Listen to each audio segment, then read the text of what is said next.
Welcome to the National Road Racing Series round the Superbike. This race marks the opening race of the American Superbike Tour, which is scheduled over the 11th race and everybody part of the in America. I think the world best rider, including the American top riders groups that are presented Marble School at Phoenix International Raceway, one of the most distinguished raceway in America. I think that some riders enjoy, and the victory in the other laws. We are now in the opening race in the Phoenix International Raceway. Are you ready? Get ready, new kind cowboy. This is AMA National Road Racing Series. I'm your DJ Henry. Get real.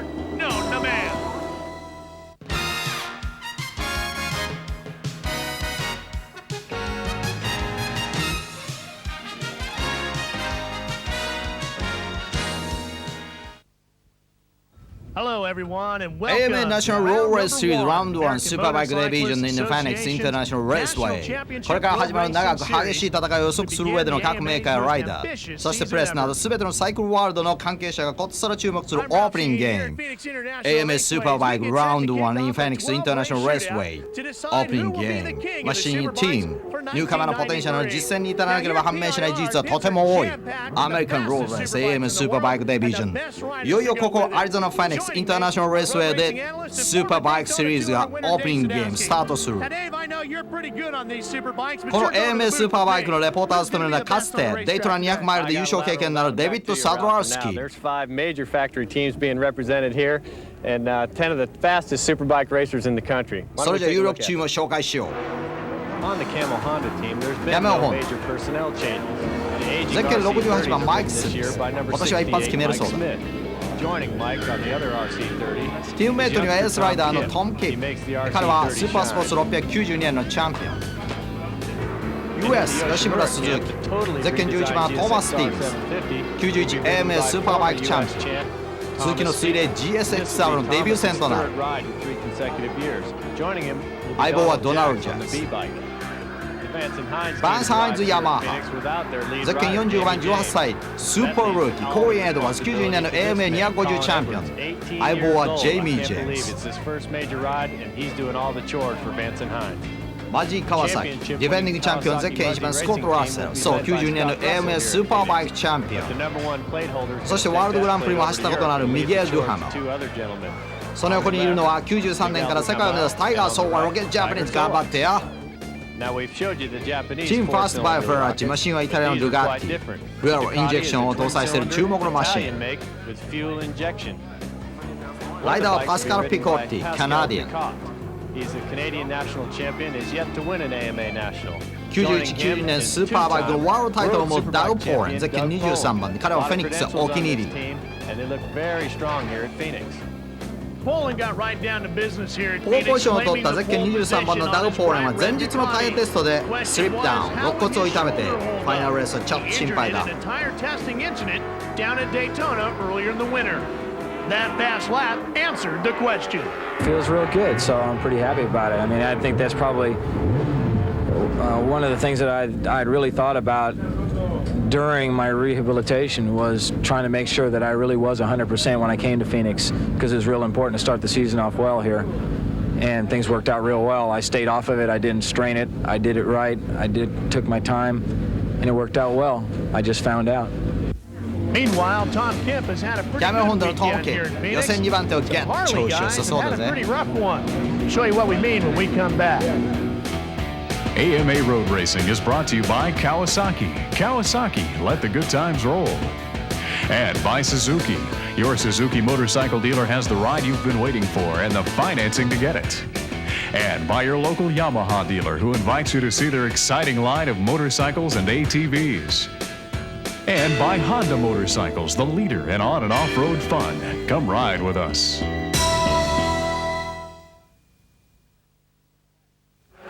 AMA National Road Race Series in Phoenix。彼らにとってはブランニューなレーストラック。だがスコットラスはとてもリラックスしているようだ。AMA スーパーバイクチャンピオンの余裕だろう。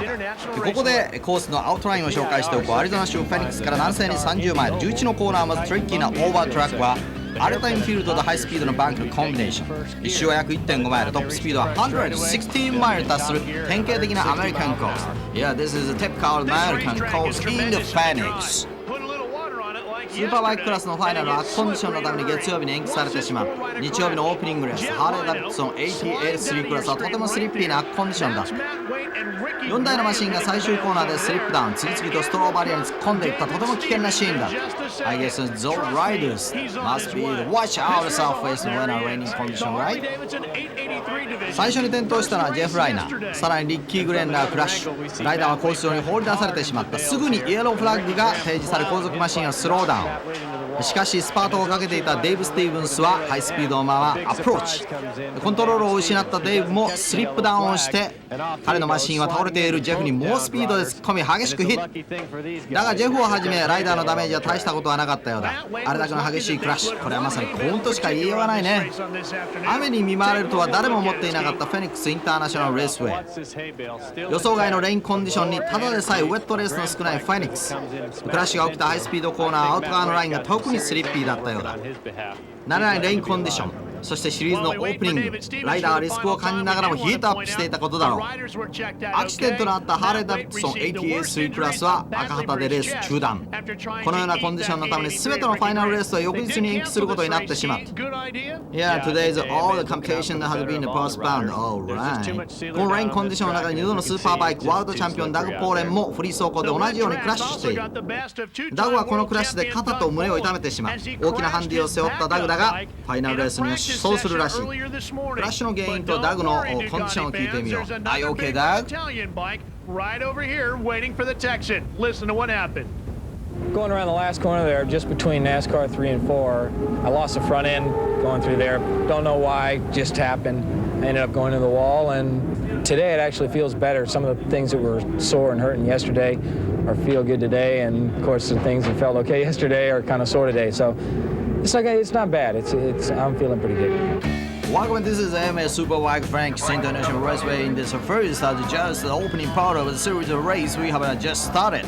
Fight for the long team series and racing resting 6 months from now on to tell who may get his way towards series champion. You cannot miss the fight of the 42 laps. So the final race のグリッドをチェックしてみよう。ポールポジションからのスタートは2度のワールドチャンピオンに輝いたダグ・ポーレン。マシンファーストバイフラッチオンドゥガティ。セカンドポジションからは AMA スーパースポーツ600のタイトルホルダートム・ケープ。エントリー4キャメル・ホンダ。サードポジションからはスコット・ラッセル。AMA スーパーバイクチャンピオンルーキー・オブ・ザ・イヤーにも輝いたティームマジのエース。フロントロー最後のグリッドはカナディアンライダーパスカル・ピコッティ。ドゥガティをライディングするダグのティームメイト。セコンドローからはバランス・ハインズ、ヤマハのコーリン・エドワーズ。AMA250cc クラスのチャンピオン。91年デイトナ200のウィーナーワールドグランプリの経験もあるミゲル・デュハムオンティームマジ川崎。予選7位のポジションからはタイガー・ソーは93年 AMA 参戦するティームマジのルーキー頑張ってや。セカンドロー最後のグリッドは US 鈴木吉村トーマス・スティーブンス。91年 AMA スーパーバイクチャンピオン。サードロー以降にもスーパーライダーたちがつけている。サードローからキャメル・ホンダのマイク・スミス、そしてデール・コーダリー。フォースローにはジャック・ジャーネット。ヤマハに乗るカナディアンライダー。フィフスローにはスコット・グレイ。ノーザンカリフォルニアのトップライダー川崎オン・ブライディン。Sixth low, David Kiefer from Wyoming, super rider on Ducati. Seventh low, home course Daytona 289 winner John Ashman on Kawasaki. 93 the AMA National Road Races Superbike Division start. Are you ready? Get ready! Tom Kip がビッグウェイで素晴らしいスタートを切った。しかしホールショットを奪ったのはスコーラーセル1コーナー。さらにその後にはデリー・コータリーが高ポジションをキープ。ドラッグレースのような素晴らしいスタートシーンだ。それぞれがインフィールドセクションに入っていく。さあスタート直後の混戦をリードしているのはスコーラーセル。アグレッシブなライディングでハイサイドを起こしたら右へとハメ。インフィールドに入ってもトップはスコットラス。デール・コータリーも激しいアタックでトップを狙っている。さらに後ろに来たゼッケン1番のスコットラス、それをブロッキング。さらにインサイドにラインを変えたゼッケン32番のコータリー。オープニングラップからサマジードッグファイト。さあコータリーがトップに浮上、トップに出た。まもなくヘアピン、最もタイトなコーナーインフィールドセクション。イン側に入ったらゼッケン1番のスコットラッセル。デール・コータリーアウトからかぶせた。さあスコットラッセルはラインを取れない。オーバーテイクはできない。バックストレートからからバンクルついた最終コーナーへゼッケン1番のスコット・ラッセル前に出た板金コーナー。さあこのフェニックスインターナショナルスピードウェイ最大の分とさらにインナーにゼッケン32番のコータリー。この2台は引かない、全く2台は引かない。オープニングラップのコントロールライン、どちらが先にコントロールラインを通過するか。スコット・ラッセルがコントロールラインを通過。オープニングラップから激しいトップ争い、最終コーナーを立ち上がって素晴らしいトップエンドを見せている川崎 ZXR752 台。スタートでミスを犯したダウポーレンは6位あたりで通過。フリー走行のクラッシュが影響しているのかもしれない。その後ろにはタイガー・ソーワ、そしてミゲール・デハメルと続いている。オープニングラップを終えたトップ4のオーダー。ゼッケン1番スコット・ラッセル ZXR、 ゼッケン32番デール・コータリー ZXR、 ゼッケン16番トム・キップ VFR、 そしてゼッケン11番トーマス・スティーブス GSXR ウォータークール。コータリーの健闘は素晴らしい。ディフェンディングチャンピオンのスコットを相手に日本は1回目クロスゲームを展開している。さらに後方からトム・キップがハイペースで近づいた。2位のコータリーに急接近。インサイドでヘアピン、コータリーのインサイドでオーバーテイク。これでトム・キップは2位に浮上。コータリーが少しペースで落ちているようだ。デール・コータリーの後方から鈴木のトーマス・スティーブンス、そしてスティーブンスがやや遅れてダグ・ポーレン、山のスーパールーキーコーリン・エドワーズ、そしてタイガー・ソーはミゲール・デハメルと続く。序盤戦からアドバンテージをぐんぐん広げるスコット・ラッセル。2ラップ目のコントロールライン、トップはラッセル通過。さらにキップ、コータリー、スティーブンス、その後方もスーパードッグファイトを展開している。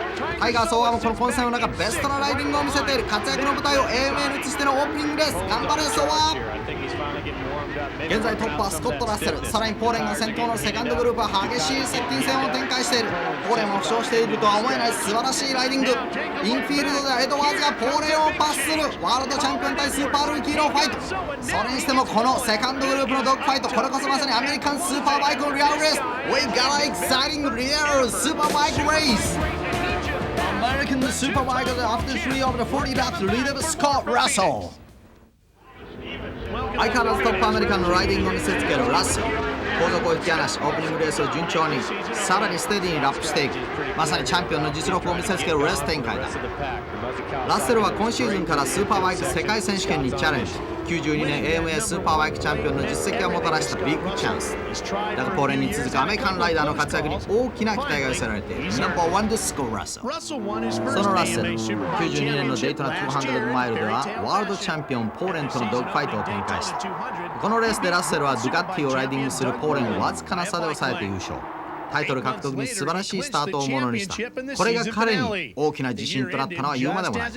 シリーズ最終戦でもポーレンとタイトなレースを展開したラッセルは92年 AMA スーパーバイクのタイトルを獲得。チャンピオンにふさわしいクリーンなシーズンを送った。I don't think too many people understand what makes me work, you know, and it's winning races, and that's what I come out to do, and that's what makes me happy, and you know, it was just one of those days where things were working right, and if I would have slowed down, it may not have worked as good. So I just stuck with the pace I had, and then saw that Doug was coming, and I knew, you know, I wanted to end the season like I started the season. So I stayed in it, and it worked out. But anything could have happened. But if I'd have slowed down, anything could have happened. So, you know, it's just one of those deals. But that's what makes me click. You know, I'm happy winning races, and for me to end the year like that, you know, that was as good as winning the championship. AMA に復帰したポーレンに代わり、今シーズンからスーパーバイク世界選手権にチャレンジする。I really feel good about it, and you know, really bared down this off season, trained hard, and I'm focused, and I know, you know, what I'm here to do, and I plan to do it. スーパーバイク世界選手権のタイトルに向けて最後のチェックをホームコースで行うことになったわけだ。It's going to be sad to have to miss all of it, you know. You know, now we're going back to Road Atlanta, that's where my home track is. I'm really going to miss that one, and yeah, but you know, I got to do what I got to do. 序盤戦から激しさを増しているのはキット・スティーブンスの接近戦クロスゲーム。イエローのキャメロホンダとホワイト&ブルーの鈴木はタフなバトルを展開している。スティーブンスの GSXR 最終コーナーから VFR に急接近を見せる。ニューマシンを送り込んできた鈴木と吉村、このコンデーションホンダを上回るパワーを見せつけているようだ。このニュー GSXR ウォータークールを採用し、さらにエアロダイナミクスも徹底的に追求されている。トップはホームコースで安定したライディングを続けるラッセル。タイガー・ソーはデハメルにパスされた直後にコースアウト。残念だ。グリーンでクラッシュ、早々にリタイアしている。ラッセルの後方でコータリー、スティーブンス、そしてキップの2位争いが展開されている。川崎、鈴木、そしてホンダにより激しいバトルだ。このインフィールドでスティーブンスが一気に2位をゲット。ニューマシンをデビューさせた吉村鈴木はここまで順調なレースを展開しているようだ。鈴木のエンジンはそれまでのオイルによるクーリングシステムを一新、パワーを引き出した結果コンベンショナルのウォータークールを採用した。このエンジンを吉村が究極のチューンアップ、ライバルメーカーに脅威を与えるハイパーエンジンに仕立て上げている。このブランニューなエンジンは今シーズン台風の目となるのは確かだ。バックマーカーをうまくパスしてトップを独走するラッセル。ホームコースで行うテストセッションのように93年のオープニングレースを順調に消化している。2位スティーブンス、 GSXR をライディングする彼は今年から鈴木にスイッチ。このレースが鈴木でのデビュー戦、マシンとのマッチングも問題なさそうだ。そして3位キップ、ラッセルはこの2人に大きなアドバンテージを持っている。続いて4位に浮上しているのはダグ・ポーレン、アグレッシブなテキサスカーボーイ。ポーレンはスタートの遅れをものともせず激しいライディングで猛チャージ。怪我の影響は全く感じられない。遅れ出したコータリーをパスし、あっという間にキップの背中に接近をしている。イタリアンスーパーバイクのドゥガッティ、絶妙なハンドリング、鋭いピックアップが際立っている。唯一フュエルインジェクションを搭載したドゥガッティ、このハイテクがワールドタイトル獲得の原動力だった。今年もその実力はトップレベル、素晴らしいパフォーマンスを見せている。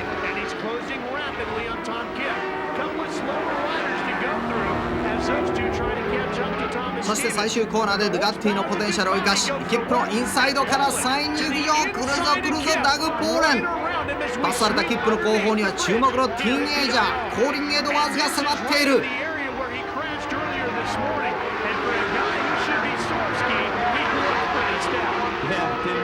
そして1コーナーからインフィールドセクションではキット・エドワーズによる4位争いが始まった。バンス&ハインズヤマハをライディングするエドワーズ。マシンはヤマハの FZR をベースとするスーパーバイクマシン。キップとの差をじりじりと詰め始めている。88年ラッセルがヤングライディングスターとしてデビューした時のような素晴らしい輝きを感じさせる活躍だ。エドワーズは92年の AMA250cc クラスチャンピオン、スペンサー以来の逸材だと噂されている。 GP マシンからスーパーバイクにスイッチした今シーズン、エドワーズはライディングに全く戸惑いがない。先行するキップをパスするのはもう時間の問題だろう。 Oh yeah, here comes the right young rising star number 45 for Edwards on the bounce and hands Yamaha Dome rescue。最終コーナーをハイアベレージでクリアしたエドワーズ、そのままキップのテールに接近。まもなくテール2ノーズになるだろう。ストレートではキップとバックマーカー3台を一気にパス。これは綿密なタクティクスを感じさせるクリーンなパッシングだ。これでラッセル、スティーブンス、ポーレンに続く4位に浮上。スーパールーキーの活躍はとどまるところを知らないようだ。キップはクオリファイでもソフトコンパウンドをチョイスしていたようだ。だがファイナルでも同じような対応を選んでいるのかもしれない。キップのペースが上がらないのはタイヤの問題のようだ。この間にラッセルはスティーブンスに約8秒のスーパーアドバンテージを築き上げている。19ラップを終えてますます激しい展開を見せる AMA ナショナルロードレースシリーズスーパーバイクデビジョン Into the radar half and after the 19 of the 43 lap Steele and the leader of the Scott Russell now with from the Super Dogfight American。アリゾナ州フェニックスを舞台に繰り広げられるオープニングレーススーパーバイクデビジョン 93AMA ナショナルロードレースシリーズ22ラップ、いよいよ中盤戦を迎えてますますヒートアップする。2位のスティーブンスのテールにポーレンが接近。ヘアピンから最終コーナーに向けてポーレンがスリップストリームに滑り込んでいく。鈴木とドゥガッティの激しい2位争い。コーナーのアプローチでテール2ノーズに持ち込んだポーレン。まもなくホームストレッチでポーレンがスティーブンスをオーバーテイク、2位に浮上する。ワンポジションアップ。ラップタイムはなんと1分2秒台。ここまでのファーストスラップを記録した。ポーレンはスーパーバイクのワールドタイトルを2年連続獲得。しかし AMA のタイトルはまだ獲得していない。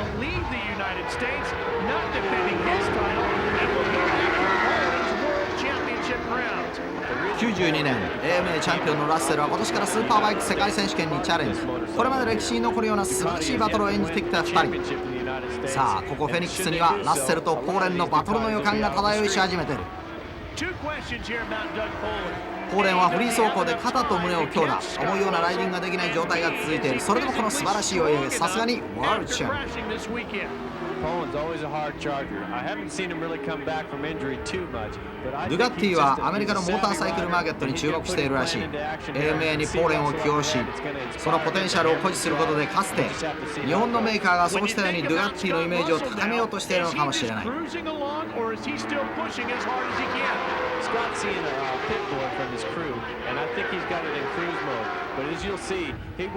方、ラッセルは相変わらずステディなライディングを展開。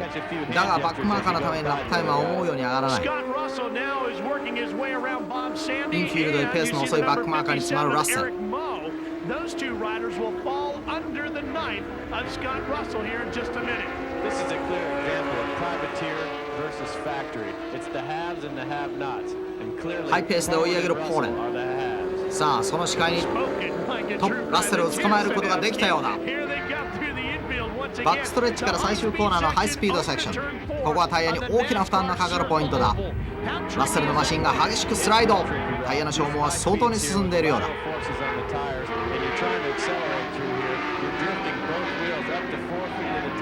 インフィールドでもゼッケン12番ボブ・サンディをパッシングするラッセル。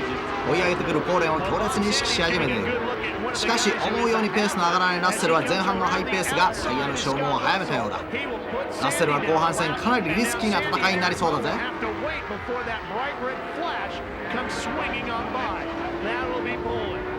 ここインサイドセクションでもマシンは大きくスライド、タイムロスを強いられてしまっている。ポーレンは着実に差を縮めている。一時は約8秒あったビハインド、すでに半分にまで詰めている。ポーレンがビハインドを着実に詰めていたその時、最終コーナーでジャックスのマシンがエンジンブロー、コースにオイルをまき散らしながらストローバリアに激しくクラッシュ。このオイルに後続のペグラム、デビッドソンが巻き込まれクラッシュ。このためレッドフラッグが停止され、レースは中断されることになってしまった。 AMA のレギュレーションでは2ヒートのスターティンググリッドは1ヒートの順位で決められる。真っ先にピットに戻ってきたラッセルはそれまでのリードが一気に消え去ってしまったことになる。レ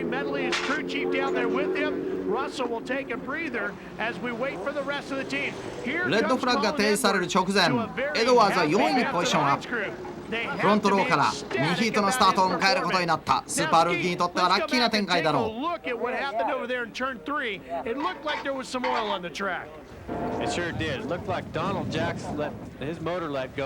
最終コーナーのクラッシュはエンジンブローしたジャックスのが最初にクラッシュ。このオイルに乗ったペグラムとデビッドソンも相当な距離を滑ってストローバリアにヒット。しかし幸運なことにライダーに重大なダメージはなかったようだ。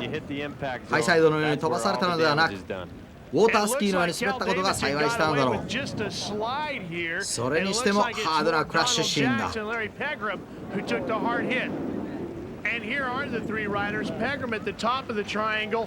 Big-time dirt tracker turned road racer, Donald Jackson, his first season of professional road racing on the AMA circuit, Suzuki mounted rider out of Florida. And Cal Davidson, he was happy to have a national here in his backyard for the first time. Let's go eavesdrop now on Scott Russell. See what happened? No. Just saw a bunch of oil on the bikes down there. Bad deal. It's a bad deal, yet ラッセル there に is とっては still 不 a 運なレ job ッ to ドフラッグ do. だった。 Job made 築き上げ even てい more たアドバンテー difficult ジ for が Doug 何の意味も持たなくなってしま Lewis. うから Take a だ。 look at that face. ラッセルをチャージしていたポーレンだがやはりクラッシュのダメージはまだ残っている。痛そう。ラッセルを追うライダーにとっては幸運なレース展開と言えるだろう。 Riders are making their way back to their bikes. When we return to Phoenix, we'll have the restart. Welcome back to Phoenix, Arizona. Let's reset the stage as Colin Edwards makes オー his プニン way グレース back から波乱 to 含 his みの展開となって motorcycle, しまった。 getting set レ for ッ the ドフラッグが restart 停止され after 2 a ヒット red 制になった flag ファイナルレース situation. リスター Boy, is that セカンド a ポジションからスタートするポーレンはクラッシュのダメージが相当に影響しているようだ。痛そう。それでもポーレンのマシンはグリッドに運ばれている。グリッドではラッセルとポーレンがコースコンディションに諦めがないんだよな。完全にコンセントレーションの意図は断ち切られてしまった2人だ。Let's introduce and restart position. Are you ready? 2ヒートのスターティンググリッドをご紹介しよう。フロントローにはラッセル、ポーレン、スティーブンズ、そしてスーパールーキーのエドワーズ、川崎、ドゥガッティ、鈴木、ヤマハ、それぞれのエースライダーが並んでいる。セカンドローからデュハメル、ピコッティ、キップ、スミスが並ぶ。Oh yeah, we'll soon start in the second heat. Who getting the champion and he's a rear upper. I said don't take a look back at first. We'll soon start in the 波乱含みのオープニングラウンド第2ヒートがスタートした。絶妙なスタートを見せたのはエドワーズとデュハメル。ポーレンは第1ヒートと同じように遅れ、キャメロンホンダは2台でも先行されているようだ。インフィールドのアプローチではエドワーズがトップをキープ。さらにスティーブンス、スミス、デュハメル、コータリ、そしてラッセル。ポーレンはさらに後方。リスタートのチャンスを生かしたのはスーパールーキーエドワーズとキャメロンホンダのスミス。トップはエドワーズ。ロケットスタートのスミスはインフィールドでスティーブンスを強引にパスしていく。強引なライディングで2位をダッシュ。後方ではチームメイトのキップをラッセルをパスして6位にポジションアップ。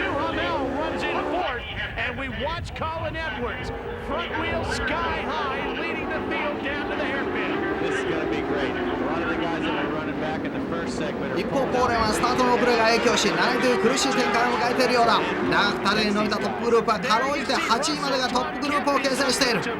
それにしてもエドワーズの好スタート、そしてその後のダッシュ、ルーキーとは思えないレース展開。コントロールラインでポジションを確認してみよう。トップはエドワーズ、そしてスミス、スティーブンス、デュハメル、キップ、その直後にラッセル、ピコッティ、コータリーと続き9位にポーレン。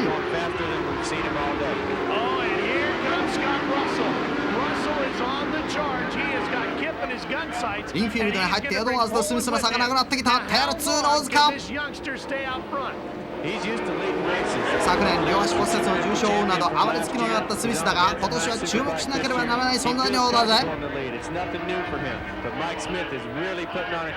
さあトップのエドワーズをじりっじりっと追い詰めていくスミス。テール2ノーズの接近戦から次第にサイドバイサイドの展開に。さあヘアピンコーナー、エドワーズのインを鮮やかに刺したスミス。バックストレッチをトップで駆け抜けていく。しかしすかさずエドワーズも最終コーナーのアプローチでトップを出し、マンオンマンのトップ争い。原のリースタート後も壮絶なトップ争いのドッグファイトが展開されている。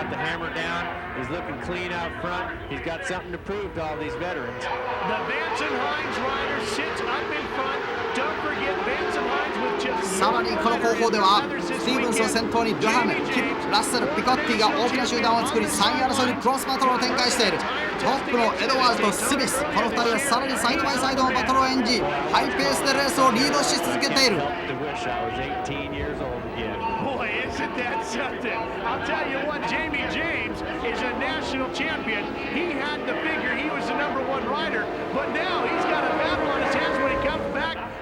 ハイスピードセクションではエドワーズ、テクニカルセクションではスミスがそれぞれにアドバンテージを握っているようだ。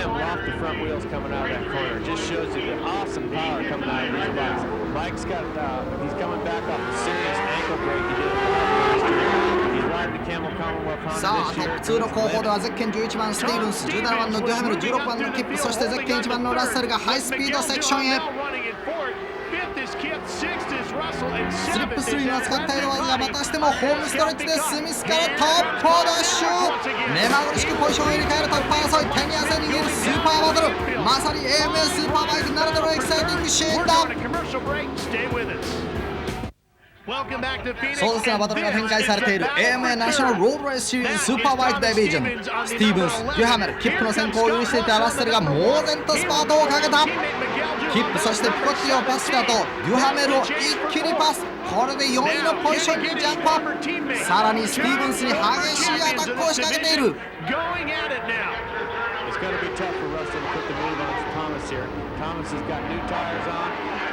デュハメルも加わった3位争いは息のつけない激しさになっている。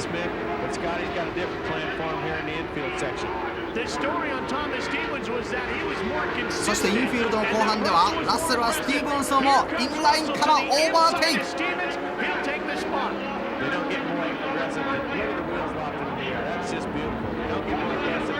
しかし次のヘアピンではスティーブンスがまたもや再び先行。だが川崎 ZXR のキャラクターをフルに生かしたライディングでラッセルは3位を確実にゲット。トップへの追撃態勢を整えることになった。impressively consistent. ラッセルに引っ張られるようにセカンドグループはトップ2に接近。スティーブンス、デュハメル、ピコッティ、キップ、そしてポーレンがアメリカンドッグファイトを演じる展開になった。8台のマシンによるトップ争い壮絶だ。だがラッセルの猛追は全く止まらない。スミスに猛烈な勢いで接近するとインフィールドで猛チャージの連続になる。Russell tries to put the move on him here, but Mike says, not yet. I'll take that spot. Could he have gone with qualifying tires as well? Could he be slipping back due to tire wear? I think so, but I think Mike here right now, he's just trying to hang on to Colin Edwards. I don't think さらにトップグループは8台のマシンがタイトな接近戦を演じている。エドワーズ、スミス、ラッセル、デュハメル、スティーブンス、ピコッティ、そしてキップ、ポーレン、全てのライダーに勝利のチャンスが訪れている。No, I don't think so. Colin's just running comfortably out front. It's all going to depend on the guys behind him, how much pressure they apply to him, and how well he's going to be able to handle it. How different will that pressure be if Russell gets around Smith, and it's Russell that pressures Colin? I think if he does take a look back and sees that number one, I think he's going to probably start making some mistakes. His experience in Superbike isn't right up there with the Scott Russells and the Mike Smiths. さあラッセルは得意の最終コーナーから猛然と立ち上がりストレートエンドでスミスをパスする。チャンピオンの貫禄を見せつけるコーナリングワークだ。Russell ran that muzzy bike in as far as you can go. It looks like Scotty knows he's going to take the lead here soon. When he's popping wheelies coming out of the corners there, he's just having fun wheeling on that Kawasaki. I gotta believe there is a glaze over the eyes of Scott Russell now, because he sees that さあさら 45. にエドワーズのテールに迫りサイドバイサイド。間もなくヘアピン。さあヘアピン手前ではトップをダッシュ。凄まじいライディングだ。高速セクションでは ZXR のポテンシャルを生かしリードをどんどん広げていく。混戦から抜け出しトップを駆け抜けていく。すごいゼッケン1番のスコット・ラッセル。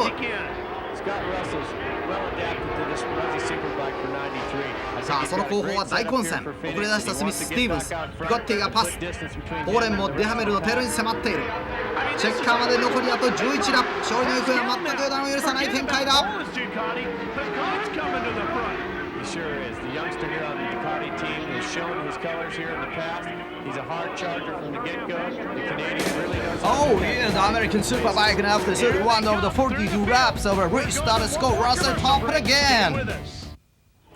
93 AM the National Road Race Series in the Superbike Division in Phoenix。オープニングレースは終盤を迎えさらにヒートアップ。トップはラッセル、その後方ではポーレンが凄まじいペースで追い合いを展開している。スティーブンス、デュハメルを捉えたポーレンは絶妙のブレーキングでデュハメルをパス。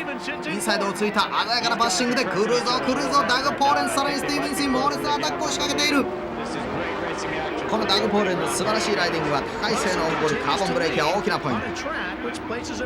トップライダーのほとんどが使用しているこのカーボンブレーキは本当に勝利に欠かせないマテリアルと言えるだろう。テクノロジーの進歩はレースシーンを変えようとしているようだ。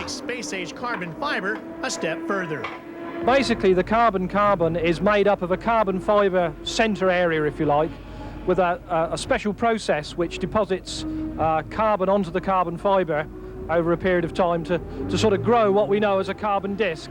But it's known in the business as carbon. The first practical レースシーンに大きな変化をもたらしたカーボンブレーキ。さらに未来に向かって開発は進むことだろう。So the carbon works in a slightly different way to an iron brake. Generally speaking, the initial braking is slightly less as the carbon comes up to temperature, and then the maximum braking is considerably higher, so it requires a little bit of a learning curve from the rider to get used to the different feel. The stopping power is just unbelievable. And then again with the wider front rim, it stops on a dime. The carbons they kind of lag for a second and then come in, and but I'm really happy with them. I ran with them on my 250 and running the duals here. I really like them. 相変わらずトップはラッセル、そしてピコッティ、エドワードズが続いている。その後方ではスティーブンスをパスしてポーレンが4位にポジションアップ。エアピンのアプローチでポーレンはカーボンブレーキシステムならではのレイトブレーキを見せる。スティーブンスのインサイドからあっさりパスしてしまう。強力な制動力を得られるカーボンブレーキだからこそ可能なポーレンのレイトブレーキによるパッシングシーンだ。テクノロジーの進歩はレースシーンに大きな変化をもたらしている。そしてトップはラッセルとピコッティによるバトル。ピコッティはポーレンのティームメイトエドワーズをパスした後、ラッセルの背後に迫りプレッシャーを与え続けている。ポーレンとピコッティがライディングするドゥガッティ。インフィールドセクションでアドバンテージが光っているようだ。ストレートでのピックアップはもちろん、このハンドリングが後輩になって生きてきたのかもしれない。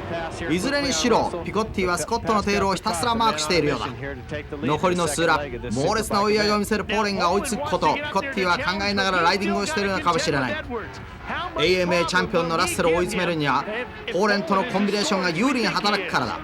ピコッティはスコットをピタリとマーク。その後方でポーレンが後輪に急接近。レース後半トップグループはドゥガッティの猛チャージが展開されている。さあ終盤戦を迎えたトップグループのオーダーはラッセル、ピコッティ、エドワーズ、そしてポーレン。実に見応えのあるドッグファイト。トップ4のバトルはさらに激しさを増す。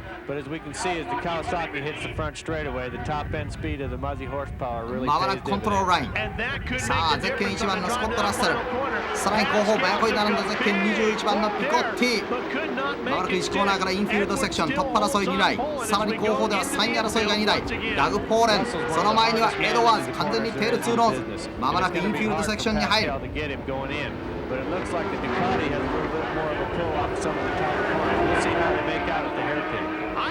さあインフィールドセクションではディフェンディングチャンピオンの意地を見せるラッセルやピコッティを完全に抑え込んでいる。インガーのラインを取った。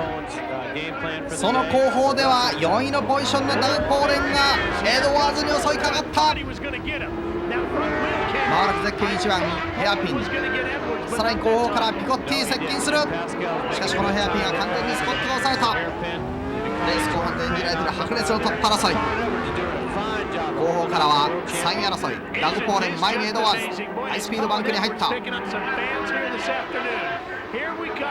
あ最終コーナーをサイドバイサイドで立ち上がる2台。ラッセル、そしてピコッティ横に並んだ。後からスピードの乗せたピコッティだがマジに川崎の伸びがストレートで上回っているようだ。もつれるようにインフィールドへアプローチ。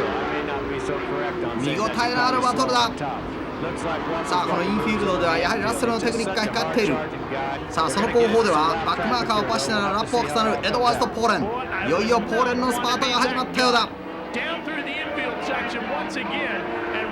さあそして突破争い、もう一度インフィールドセクション折り返し地点にゼッケン1番のスコット・ラッセル、その後方にピタッとマークしているパスカのピコッティ。テール2ノーズで今そのインフィールドを折り返していく。さらに後方では45番のエドワーズ、そしてポーレンが真後ろにいる。さあヘアピンを狙いすましたようにエドワーズのインサイドをポーレンが駆け抜ける。あっさりと3位を奪ったポーレンは接近戦でラップタイムが落ちている。トップ2の追撃に入るとAmerican Superbike Division only 5 laps to go. Oh yeah, AMA National Road Race Seriesのオープニングレース、残り5ラップという終盤を迎え3台のマシンによるデッドヒートが展開されている。グリーンモンスター ZXR をライディングするラッセル、そしてワールドタイトルを獲得したイタリアのマシンドゥガッティ、ピコッティとポーレン2台。タイトなバトルはフェニックスインターナショナルレースウェアような興奮に包まれている。トップラッセル逃げる。さらに後方からドゥガッティの2台がさーっとにじ寄ってくる。ハイスピードセクションでパワフルな川崎、インフィールドで抜群のコーナーリングを見せるドゥガッティ。テール2ノーズのバトルはいよいよインフィールドセクションに入ってくる。まもなく1コーナーを立ち上がったゼッケン1番のスコット・ラッセル、さらに後方からピコッティ、ピコッティの後方からゼッケン23番のダグ・ポーレン。アウトからラインを変える。いよいよインフィールドセクション、逃げるラッセル、完全に逃げるラッセル、それを射程距離内に捉えている2台のドゥガッティ。インフィールドセクション、まもなくインフィールドセクション折り返し点を通過するが、ウィル・トゥ・ウィル、ラッセル、ピコッティ、ポーレン、この3台のドッグファイト、まもなくヘアピンに向かっていく。インフィールドセクションの折り返し点をまもなく通過。さあヘアピンの手前ブレーキングレートをするか。ピコッティがブレーキングレートをした。ピコッティがトップに浮上。ラッセルインガーをついた。まとめラッセルが前に出る。このヘアピンの立ち上がり、アクセルをワイドオープンしながら、さあその直後にはポーレンがピターッとマークしている。その直後にポーレンがさーっと握り込んだ。3台ともタイヤの消耗が激しているが、完全にスライドをしながらいよいよホームストレッチに戻ってくる。さあこのホームストレッチを通過するのはゼッケン1番、いやゼッケン23番のダグ・ポーレンがホームストレッチでポジションアップ。ファイナルラップに突入。いよいよ2人のチャンピオン争いによるバトルが始まった。インフィールドに逃げる川崎、ドゥガッティがテール2ノーズでチェイス。真後ろにいる、真後ろにいる。さあインフィールドセクションでポジションを入れ替えることができるか。ラッセルが完全にブロッキングラインを持っている。おーっとスコットラスターというフロントブレーキングをした後ボールに触れる。この時点でまだジョッキー1番のスコットラッセルが完全にブレーキングをしている。まもなくインフィールド折り返し点からまもなくヘアピンにもう一度向かっていくところ。逃げるジョッキー1番のラッセル、いよいよこのファイナルラップ。さあヘアピンのブレーキング競争か。これはラッセル完全にラインをブロックした。23番のダックボーレン真後ろにもつれるように最終コーナーに向けてバックストレッチを駆け抜けるマシン2台。ボーレンが出た、ボーレンが出た。スリップストリーが抜かしてラッセルのインからトップイン。さらにゼッケン1番のスコット・ラッセルのラインをクロスして前に出た。まもなく10カードラップ23番のダックボーレンから信じられない信じられないダックボーレンが歴史的な大逆転連勝。ピットではフラッチが満足そうに主導の祝福を受けている。ファーストバイフラッチオープニングレースを制覇。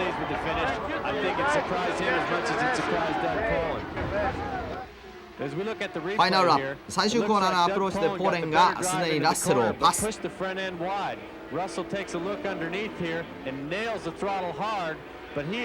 ウトに膨らむポーレンのラインをクロスしてラッセルがインサイドからトップへ。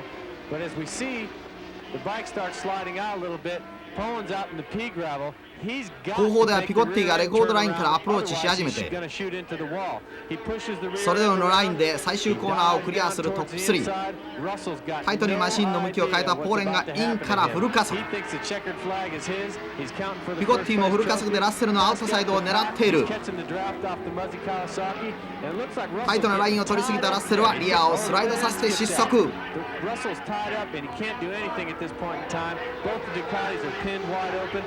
そしてチェッカードフラッグ、ポーレンのガッツポーズ、まさに信じられないようなラストシーン。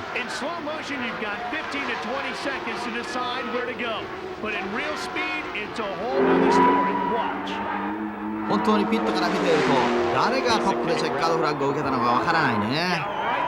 いや喜びを隠せないフラッチ。彼の待つピットに奇跡の主人公ポーレンが帰ってきた。おめでとう。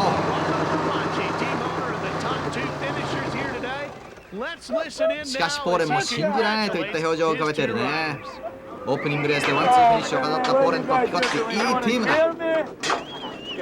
ロブマジーも来てるね。タフなレースを終えたポーレン、体の痛みを忘れて最愛のパートナーダイアナと抱き合ってる。本当によかった。That certainly will help him feel a little bit better, and if nothing else, reliving this victory will.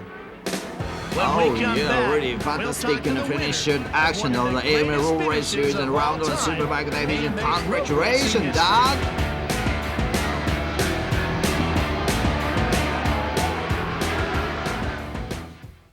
An amazing run by Doug. 怪我を負っての思いがけない勝利はポーレンにとってもチームにとっても素晴らしいシーズンのスタートになったね。本当におめでとう、ダグ。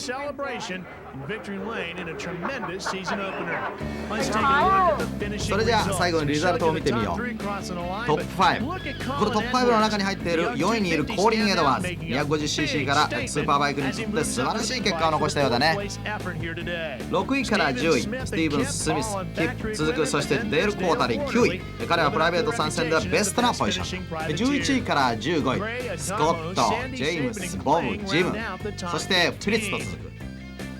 16位から20位はエリック、ショーン、ロバート、ドナルド・ジャックスがいるね。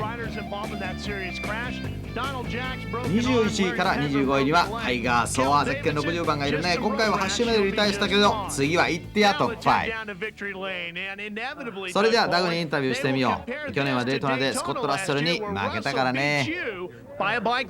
Yeah, but this time I got it back, you know, and it really was really good. I pushed the front end really hard there and went really high in the last corner.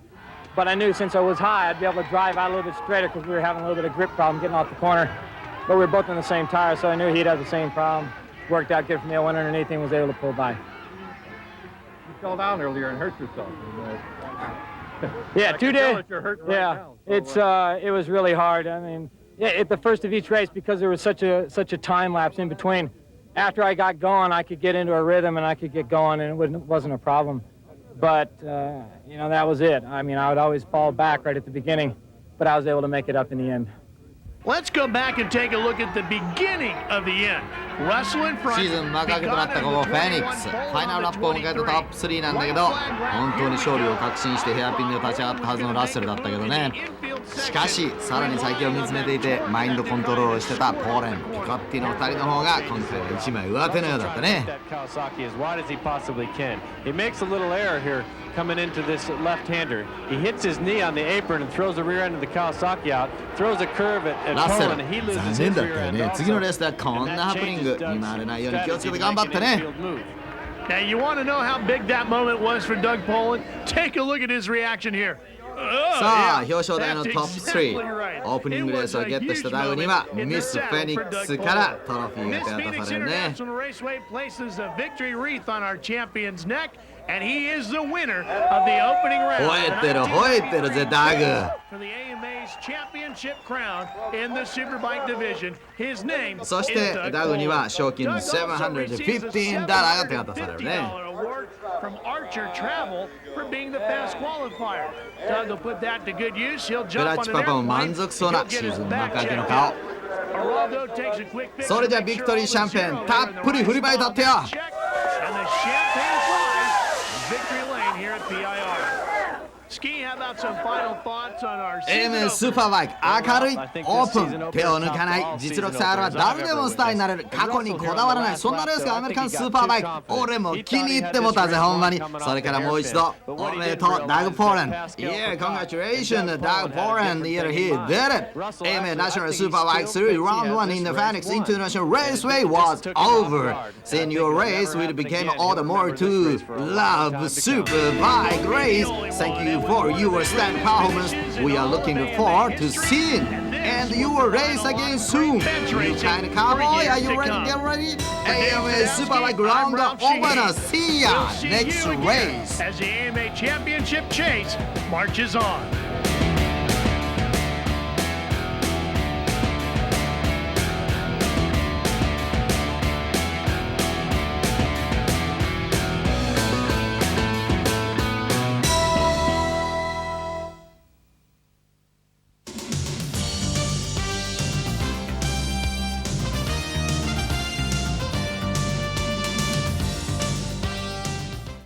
Welcome back to Phoenix. You're looking at the ハーレー・ダビッドソン AD83 のトゥインスポーツディビジョンポールポジションは昨年のチャンピオンゼッケン1番のスコット・ザンパクその横にはゼッケン2番のナイジェル・ゲール92年のランキング第2位がいるこのハーレー・ダビッドソンのレースは何もかもノーマルで本当のストックカーレースと言ってもいいタイヤもノーマルハーレー好きのためのレースだぜ間もなくグリーンフラッグでスタート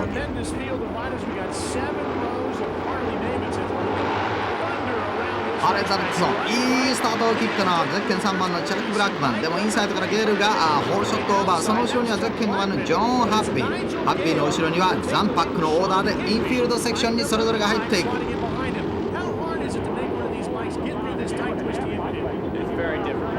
のハーレー・ダビッドソンにとってはインフィールドセクションはタイトコーナーの連続でハードなセクションになっている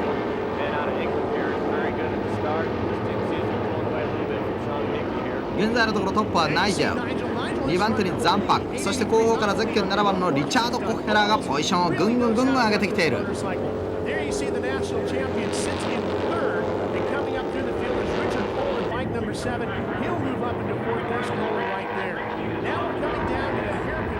まもなくヘアピンから最終コーナーバンクまでは最もスピードが出てくるところこのハーレー・ダビッドソンでは90マイル近くが出ているシビアなコントロールが必要になりそうだ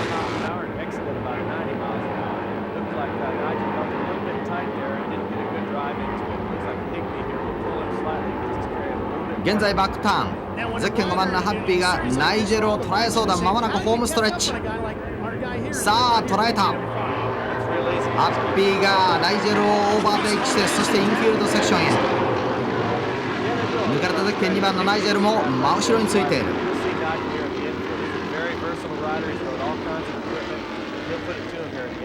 まもなくゼッケン5番のショーン・ヒッピーを先頭としてゼッケン2番のナイジェル真後ろインフィールドセクションに入って完全にテール2ノーズ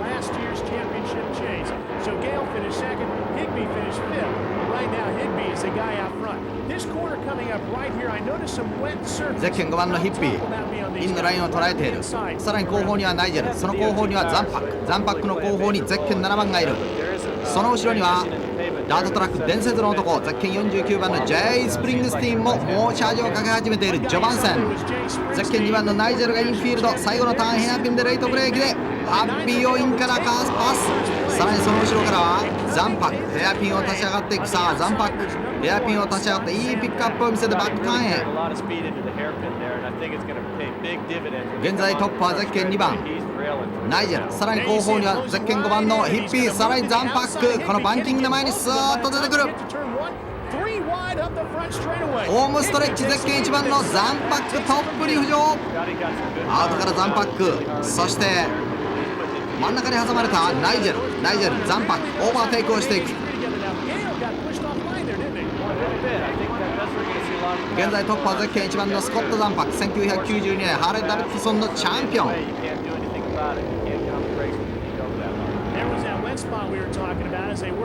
現在のこのゼッケン1番のザンパック、さらに後方にはゼッケン5番のハッピーの後方からはゼッケン2番のナイジェル。この3人のインフィールドセクションでのドッグファイト。Right now, Zampac's dialed in. He's looking forward. He's concerned with putting some distance on these guys and being the first man through traffic. Here comes Nigel Gale on the back. さあ今度はヘアピンでナイジェルがアウトからかぶせた。ナイジェルが2位のポジションへ。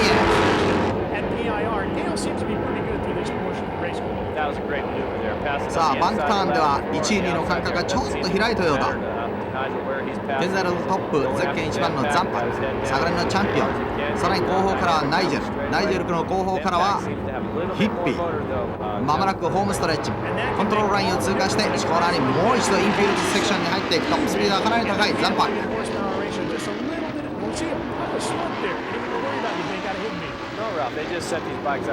さらにその後方ではゼッケン23番のジェフリー・ヒノ、その後ろにダートトラックチャンピオン伝説の男49番のジョイ・スプリングスティーンに32番のマイク・ホールがごぼう抜き、アウトからごぼう抜き、いい動きだ。後方でのドッグファイト。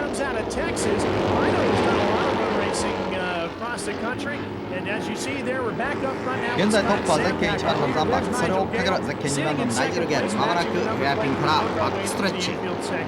Gale looks real strong into the hairpin here. Around the lap rider there.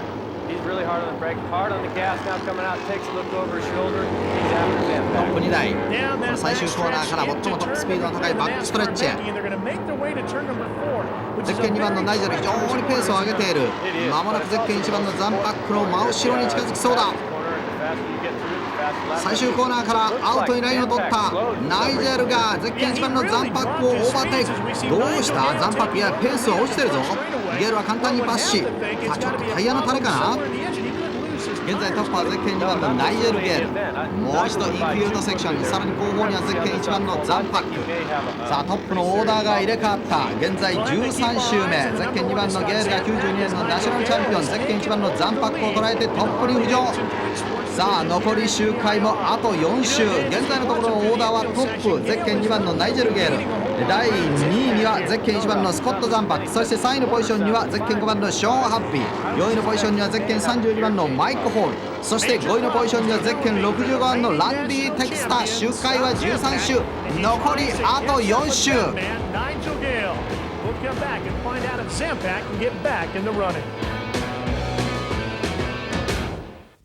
AMA ロードレースシリーズハーレー・ダビッドソン88-3のトゥインスポートデビジョン終盤戦、相変わらずゼッケン1番のザンパック対ゼッケン2番のナイジェル、2人の一騎打ちが続いているようだ。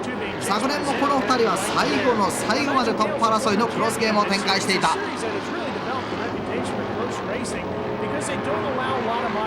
昨年ノースキャリフォルニアで開かれたハーレー・ダビッドソンのダートトラックのレースの映像なんだけどね、このダートトラックチャンピオン、伝説の男と呼ばれている J スプリングスティーン、ゼッケン9番のダートトラックの走りをちょっと見てみようかな。In the hands of men like number 9 Grand National Champion Jay Springsteen.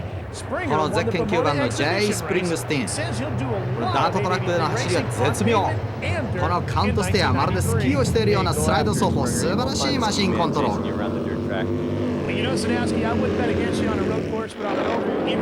年はこの J10 回のレースに出るそうだ。そのうち5回はダートトラックを走るんだそうだぜ。ゼッケン49番の J スプリングスティーン。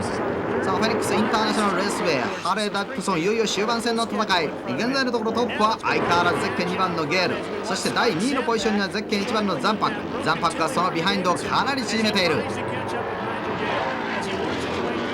あ、見て、ザンパックがシフトチェンジを手で操作している。どうした？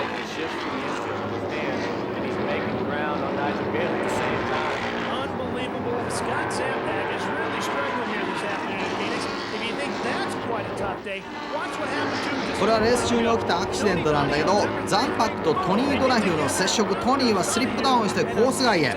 スローモーションでもう一度見てみよう。Series trying to get acclimated to this road racing thing, and he did it in a real hard way here this afternoon. He sure did, Ralph. Right here you see Scott Zampak overtaking him on the right. It just looked like he squeezed him off a little bit too tight, but as we'll see later, that wasn't the case. And Donahue goes tunneling back through the one thing that was familiar to him in this incident, the dirt, as he goes back to his roots of where he started his racing in the dirt track series there. Now let's take one more look at it, Ski, and explain to me what you mean by what really took place.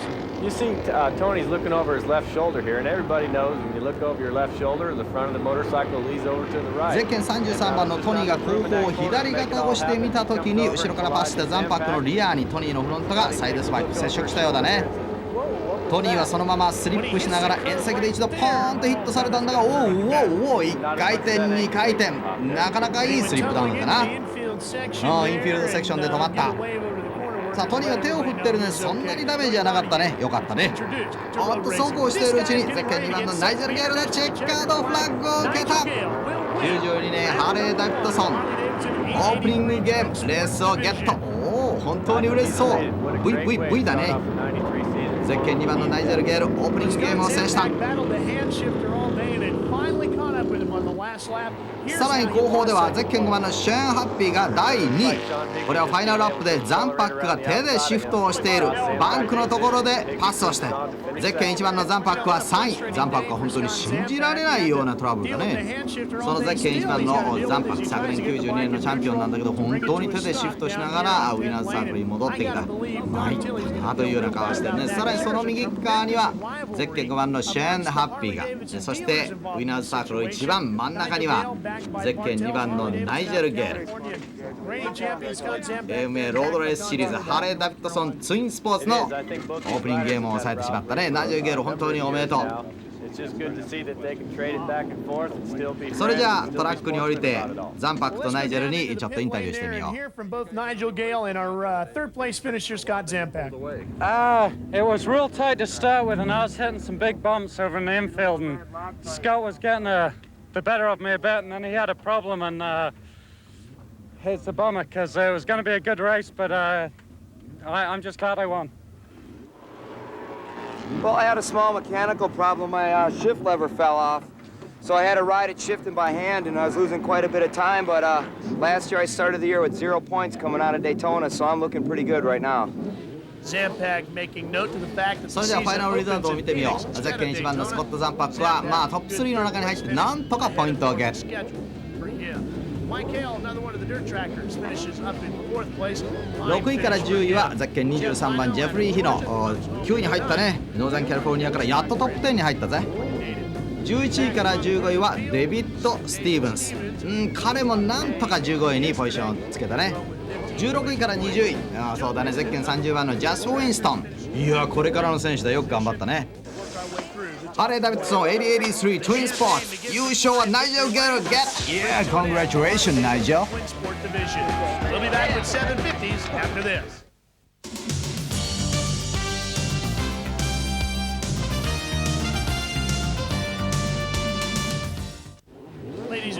AMA ロードレースシリーズの750スーパースポーツデビジョン。この AMA ロードレースシリーズのレポーターでもあるデビッド・サドウスキーがフロントローにいるぜ。そしてポールポジションは鈴木に乗るゼッケン59番のドナルド・ジャックス。まもなくグリーンフラッグ。いいスタートを切ったのは鈴木に乗るゼッケン59番のドナルド・ジャックス。いいスタートを切ってホールショット。さらにフロントローのデビッド・サドウスキーもジャンピングスタートで2位のポジションをゲット。インフィールドセクションオープニングラップトップ鈴木、2番手に川崎。インフィールドセクションまだまだ接近戦が続いている。expert caliber riding abilities.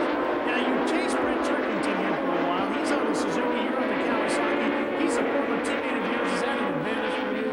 It was. I got to know that, 現在トップはゼッケン28番のブリット・ターキントン、2番手のポジションにはサドウスキーがいる。トップをキープしているこのブリット・ターキントンの真後ろにサドウスキーが近づいた。インフィールド折り返し点コーナー、ゼッケン25番のサドウスキーがインをついた。その後ラインがアウトに膨らんだがそのままトップをキープ。28番のブリット・ターキントンをパス、うまいマシンコントロール。さすがデートナ優勝経験を持つライダーデビッド・サドウスキー、ゼッケン25番がトップ。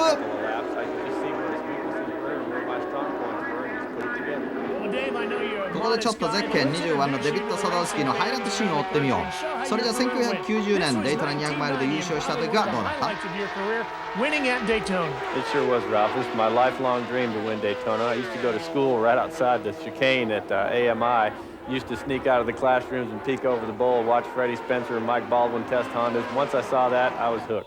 1991年にはなんと182マイルでスリップダウン、ヒヤッとしたぜ。 It sure was. I crossed the finish line at 182 miles an hour. They had my bike on radar. The tire exploded and I went for a skid for about a quarter of a mile. As you can see, I burned through my leathers. そして1992年鈴木のマシンに乗ってまとめ優勝をゲット。この時は本当に嬉しそうだね。Road Atlanta was a good event. It was the last motorcycle event in the United States in '92. I put the bike in the winner's circle and showed people that I was still capable, even on my own. We prepared this bike myself in my own garage, and that worked out great. 750スーパースポー中盤戦の攻防、なんとゼッケン25番のサドウスキーに43番のジェイソン・プレドモアが猛チャージ、トップを奪おうとするがサドウスキーの方が1枚上手。彼ジェイソンもヤングライジングスターでちゃんとスクールでロードレースの基本を学んだライダー。これからが楽しみな一人だけどね。でも後半戦ちょっとジェイソンはバテたね。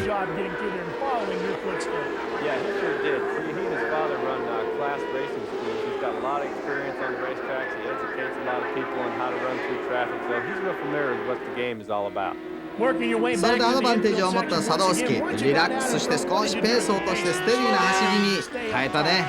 そしてチェッカードフラッグを受けたさすがサドウスキーだね。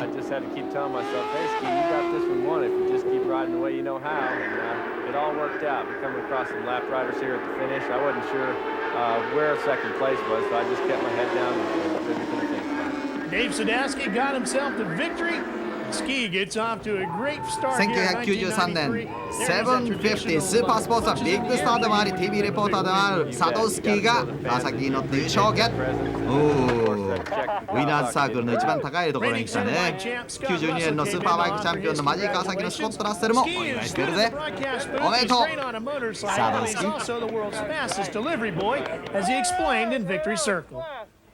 Cliff Nobles and Trip Nobles, he had used this bike for Muzzy last year, and they needed to get it out to Phoenix to return it to Rob. Trip is headed over to Italy to race in the World Superbike, and I made a bargain with Muzzy that I'd bring his bike out with a delivery fee of 1 usage, and we put it in the winner's circle. AMA Low Race Series 750にスーパースポーツリザルトップ5。2位に入ったゼッケン43番のヤングスタージェイソン・プリドモア、いい泳ぎ、元気いっぱい。そして10位に入ったゼッケン41番のタイガーソーは頑張ってるね。まだちょっとアメリカのスーパーバイクの明るさにワイルドさに面食らっているようだけど行こうか。それでは11位から15位、そして16位から20位はこんな風になってるよ。750スーパースポーツトップ3シャンペンファイト、2位のヤングスターのジェイソンにシャンペンシャワーをかけられる優勝のサドウスキー、もう嬉しそう。いやーコングラチュレーションサドウスキー、ビクトリーワイン飲み干すぞ。Heartwarming victory wine here in Phoenix. Stay tuned, we'll do that. Hey! 次は 250GP クラス、起きろ。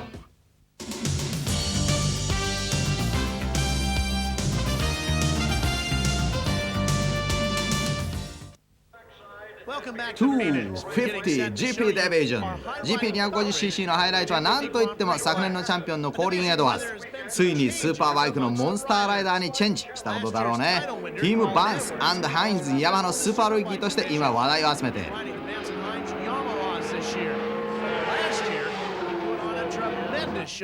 彼は去年ケニー・ロバーズ・ジュニアとのミッドオハイオでのレースで最後の最後まで接戦の末 GP250 のタイトルを取った。Kenny Roberts Jr., son of the famous world champion, rode for the Otsuka Yamaha team. 今年の GP250 顔ぶれがガラッと変わったなかなか面白そうなレースになりそうだぜ。ポールポジションにはなんとハイスクールで技術の先生をしているゼッケン2番のチャールス・ダルション、そして予選2番手からは250はめっぽう速い強い飛んでいくゼッケン65番のジム・フェレス。まもなくグリーンフラッグ。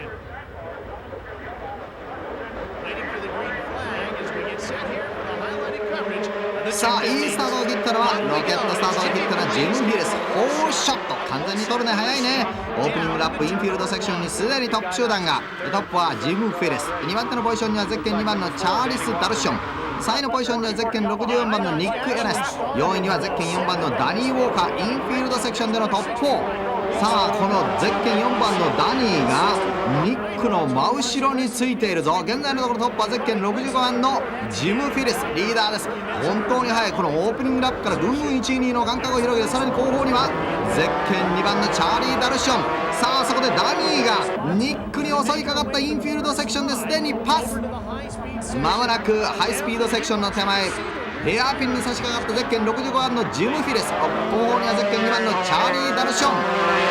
さあ最初のハイスピードセクションバンクへ、トップはジム・フィレス、少し離れて第2位のチャールス、3位にはダニー・ウォーカー、その後ろにはニック。トップ4は全てヤマハのマシン。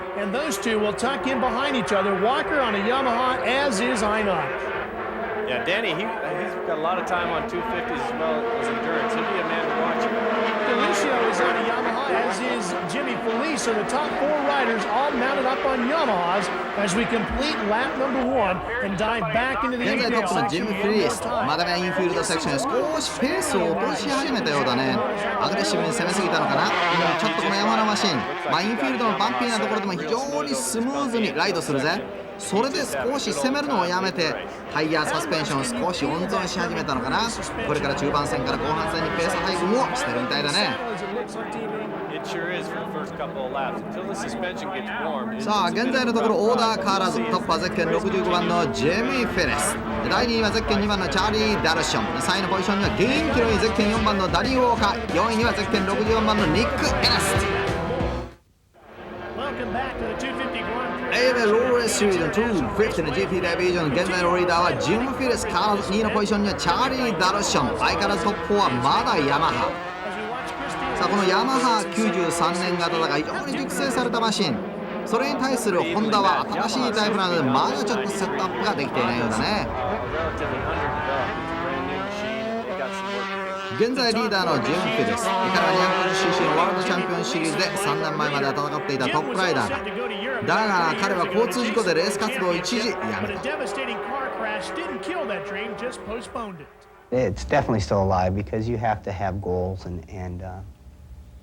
dreams, and you try to fulfill everything that you wanted to fulfill in racing. And right now that I'm racing here, and it's a good series, and I love racing AMA races and the team I'm on, but I'm looking for a European ride and win a world championship still. And I turned 30 this year, and you know that has a big factor in racing. Everybody thinks you get to an age and you're over the hill, but the guys that are still winning over there are over 30. And that was one of the reasons I switched. I had a good opportunity to come and work for Wayne and Bubba Schobert and Osuka, and I think that we can dominate here and put a good showing in. You know, you never know. There could be things there and in the future for me, and it's always there in the back of my mind that I want to go win a world championship. But if it happens, it does, and if it doesn't, I'm happy still racing. What a tremendous combination that could be there with Wayne Rainey, Jimmy Felice, and Bubba Schobert all together. And Jimmy Felice getting set to wrap this one up. さあ現在のところ非常にトップいいペース、ジミー・フィレス。彼のバックグラウンドにはケニー・ロバーツヤマハチームもいるし、これから頑張るようだね。さあ現在のところ3位にダニー・ウォーカー、2位にチャーリス・ダルション、終盤戦のファイトが展開している。Chris D'Alucio and Nick Einach still holding on to fourth position. As you see the gap, you can see how far out in front Jimmy is.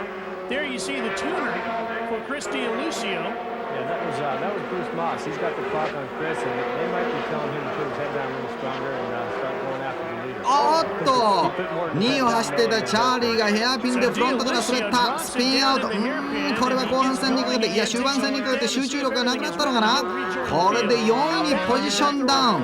トップのジム・フィリスはもうぶっちぎりのトップ。そこをクルージングに変えたかな。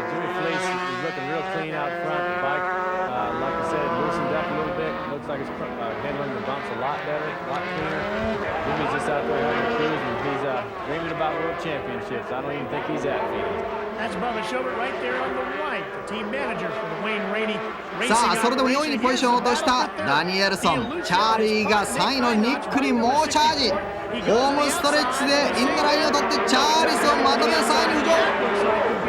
いいねチャーリー、こけても頑張りはゼッケン2番のチャーリー・ダニエルソン。現在ゼッケン64番のニック4番手のポジションにまとめダウン。いよいよファイナルラップ。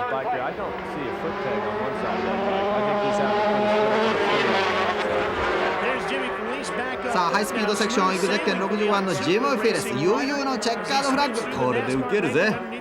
いやゼッケン60番のジェオン・フィレスぶっちぎり。93 AMA ローレース中の 250cc GP ダイビジョンオープニングレースを制したね。ゼッケン60番のジェオン・フィレス He got a number one of the 250cc GP division. Congratulations Jim. Oh yeah. Well, it was a good warm-up for us, and get Ed to get a little more horsepower, and I think we'll be there, and we're going to want to dominate this year and keep Wayne's name in the winner's way, just like he is, and I think we're going to do it. GP250cc トップ5のフィニッシャー。2位にはダニー・ウォーカー、息のいいライダーだね。それから第5位には日本から無名の選手登場、元気もりもり森高弘。そして第6位から第10位。そして11位から15位。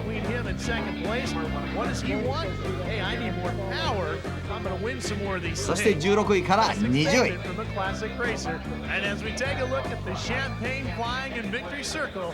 それじゃあシャンペンファイト 250cc 用意はいいかな。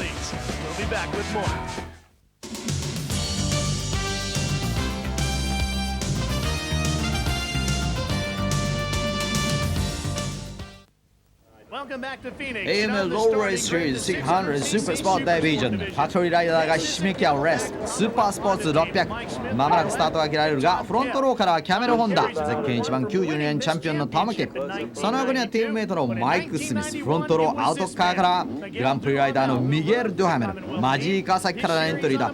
しかし彼は91年キャメル・ホンダに乗ってスーパースポーツ600のタイトル、デートナのタイトルも持っている。すごい選手だね。そしてもう一人フロントローからはブリット・ターキントン、速いぜゼッケン28番吉村鈴木 GSXR まもなくグリーンフラッグ。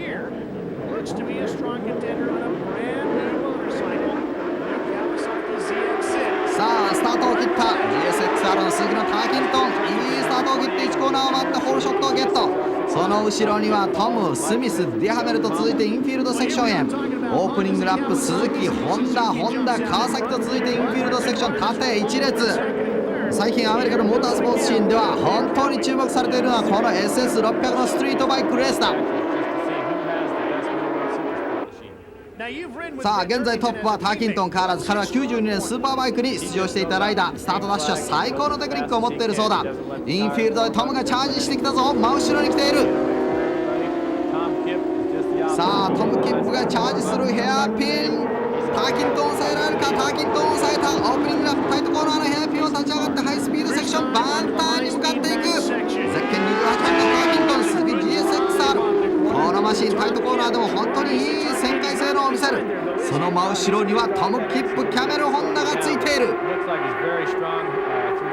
さあ来たゼッケン1番のトム・キップ、まもなくホームストレッチに並んだ。横一列に並ぶぞ。コントロールラインを先に誰が追加するか。キップかターキントン抑えた。トムパスできない。第1コーナーターキントンいいブロックラインを持っている。2周目のインフィールドセクション、2位のトムのマシンもこのインフィールドセクションでも非常にスムーズな動きを見せているね。ターキントン要注意だぜ。真後ろにいるぜ。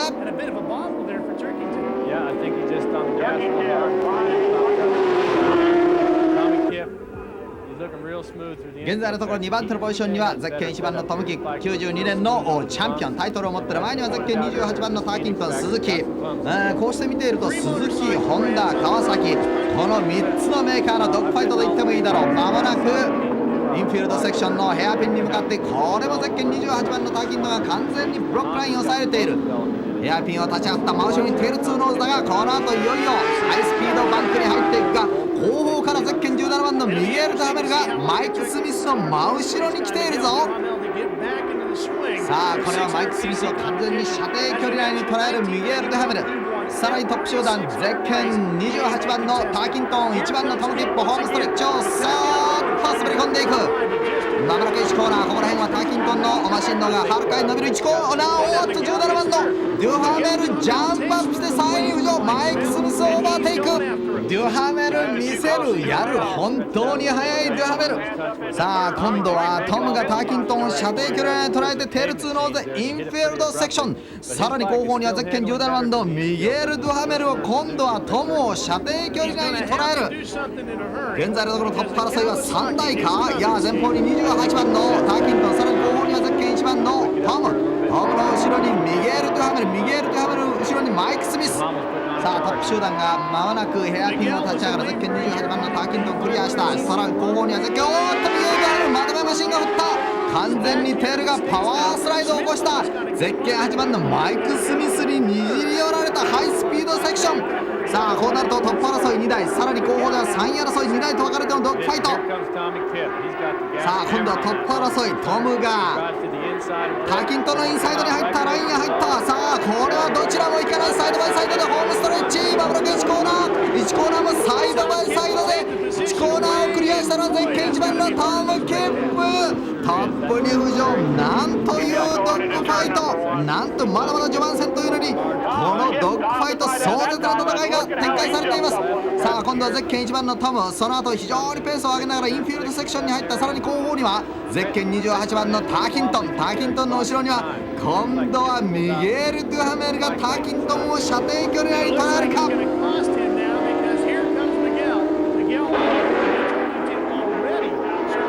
現在のところ3位のポジションはゼッケン17番のミゲール・デュハメル、完全に28番のターキントンを射程距離内に捉えてヘアピンの立ち上がり、このラインはきれいに同じようなトレースを描く。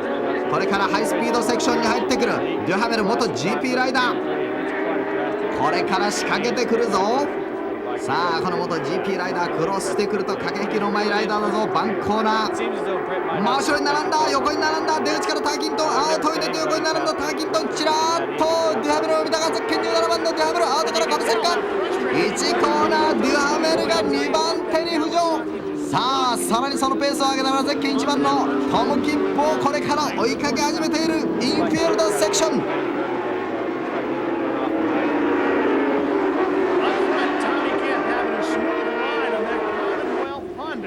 相変わらずトップを行くトムのキャメラホンダ、非常にスムーズなライディングでインフィールドセクションへ。その後方にはデュハメル、デュハメルの後ろにはターキントン、そしてチームメイトのマイク・スミスは現在4番手のポジションでインフィールドセクションを通過している。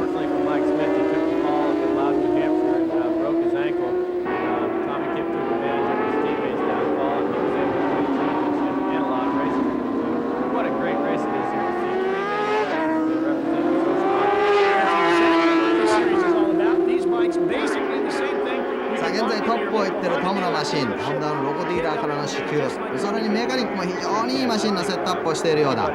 それに US 鈴木吉村の GSXR や川崎 ZXR もいいセットアップをしているね。このストリートバイク、タイヤもストリート用の溝付きタイヤでこれだけの走りをするのはすごいことだぜ。街乗りのマシンそのまま、本当にストリートファイター。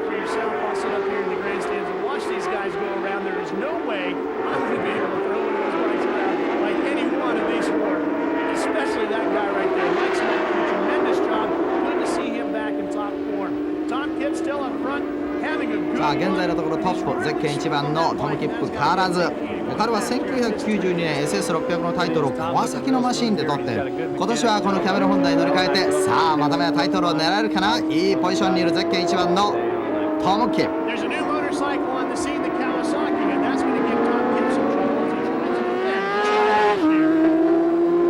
Yeah, after the test at Daytona, we found that the Kawasaki did have some top end on us. I don't think it's as agile. It weighs more, and I don't think they're gonna be able to get the thing to handle as well as our Honda F2.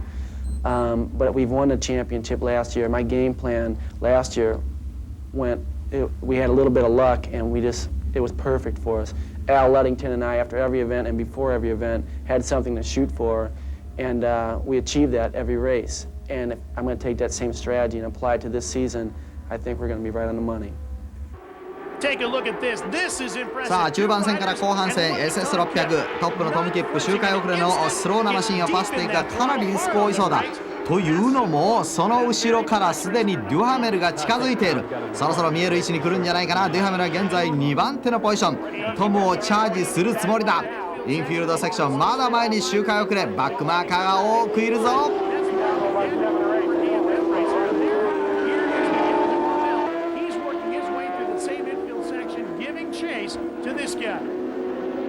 おーっとこれはトムが滑ったスピンアウトコースから外れた。マシンを立て直すか。その間にデュハメルがトップに躍り出た。どうした What's happening, Tom?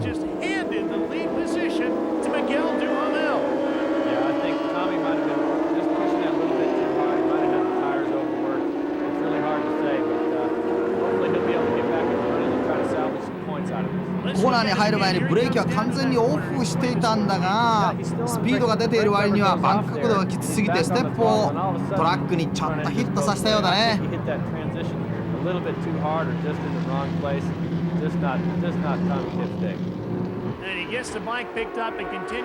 ゼッケン1番のトム、ピットに戻ってくる。痛いなこのピットストップは。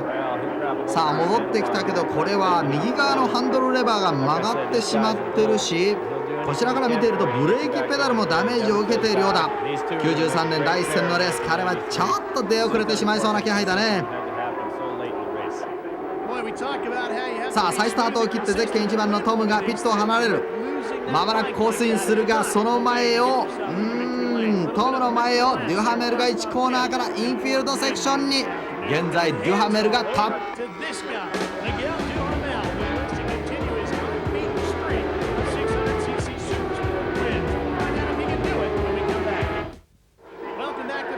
現在トップはミゲール・デュハメル。1991年すでに SS600 のレースに出ていたこともあるし、1992年はワールドグランプリライダー 500cc、 1991年にはデートナ200マイルでも優勝経験をしている。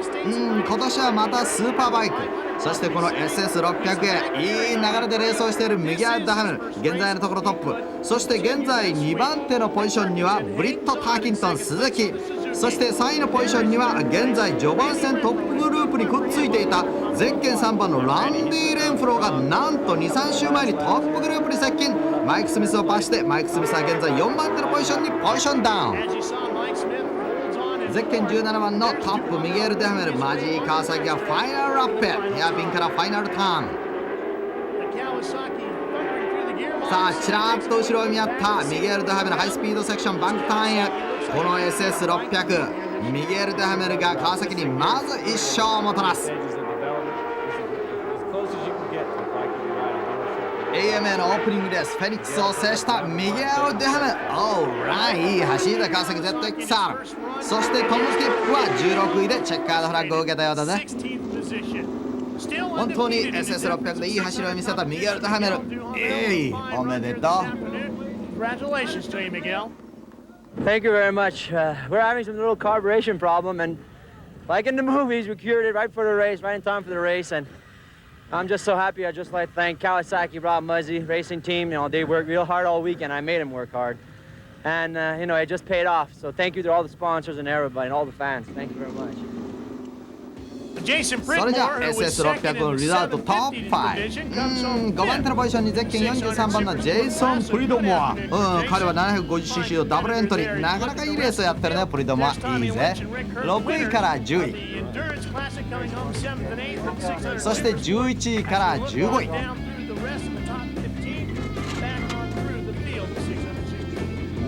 そして16位から20位、トム・キップ転倒して16位。まあええんちゃう。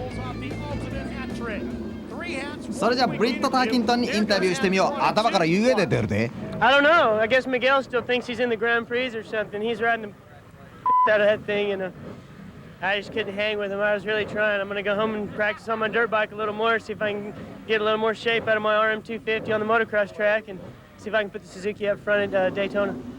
All right, we exaggerated a little bit. まあ、ともかく話は分からへんかったけど、2位になってパーキントンよかったね。おめでとう。There it is. Congratulations, Brett, on a fine effort both on and off the racetrack. AMA ローレースシリーズラウンド1フェニックスインターナショナル SS600 優勝は91年デートナ200マイル優勝、92年ワールドグランプリ500ライダーのミゲル・ドハメル、おめでとう。いやー、有名無名の選手たちがひしめき合うこの AMA ローレース93年のシーズンは今始まったばかりだ。これから6ヶ月にわたって戦っていく中でスーパーライダーたちがどんなレースを見せてくれるか楽しみだ。American Super Riders, are you ready? Get ready, huh? Alright, now is the AMA Road Race Series round on opening race in the Phoenix end of the beginning. Long and exciting for the fight for the famous and unknown fighters at the final round. Yeah, this is AMA Road Race.